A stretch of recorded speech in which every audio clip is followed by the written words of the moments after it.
రాబోయే parliament election దృష్టిలో పెట్టుకొని రంగారెడ్డి జిల్లా ఎస్పీ గారు వారి యొక్క ఆదేశాల ప్రకారము నాయనగేట్ సబ్ డివిజన్లో నాయనగేట్ టౌన్ నందు ఈరోజు ఫ్లాగ్ మార్చ్ చేయడం జరిగింది. ఈ ఫ్లాగ్ మార్చిలో ముఖ్యంగా మన సెంట్రల్ నుంచి వచ్చిన సిఎస్ఎఫ్ మన అసిస్టెంట్ కమాండెంట్ గారు వారి యొక్క సిబ్బంది దాదాపు 100 మంది, అదేవిధంగా మన యొక్క రంగారెడ్డి జిల్లా ఎస్పీ ఆఫీస్ నుంచి వచ్చినటువంటి ఏఆర్డిఎస్పీ గారు, ఆర్ఐ గారు మరియు స్పెషల్ పోలీసు, అంతేకాకుండా నాయనగేట్కి సంబంధించి నాయనగేట్ సిఐ గారు, ఐపీసీఐ గారు మరియు అన్ని పోలీస్ స్టేషన్ ఎస్ఐ గారు అందరూ సిబ్బందితో ఈ యొక్క ఫ్లాగ్ మార్చ్లో పార్టిసిపేట్ జరిగింది.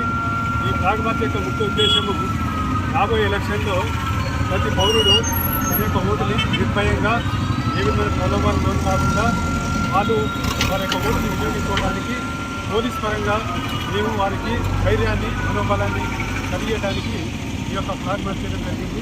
ఈ ఫ్లాగ్ మార్చ్ ద్వారా ప్రతి పౌరులకు కూడా సందేశం ఏంటంటే వారు అందరూ కూడా ఈ యొక్క ఓటు హక్కుని ఏదో భయానికి లోను కాకుండా మీకు ఏ విధంగా ఆ విధంగా ఈ ఓటు నచ్చిన వ్యక్తికి ఓటు వేసుకొని మీరు ప్రశాంతంగా ఓటు ఈ యొక్క ఎలక్షన్ని కంప్లీట్ చేయాలని చెప్పేసి కోరుకుంటూ ముగిస్తున్నాం. Thank you.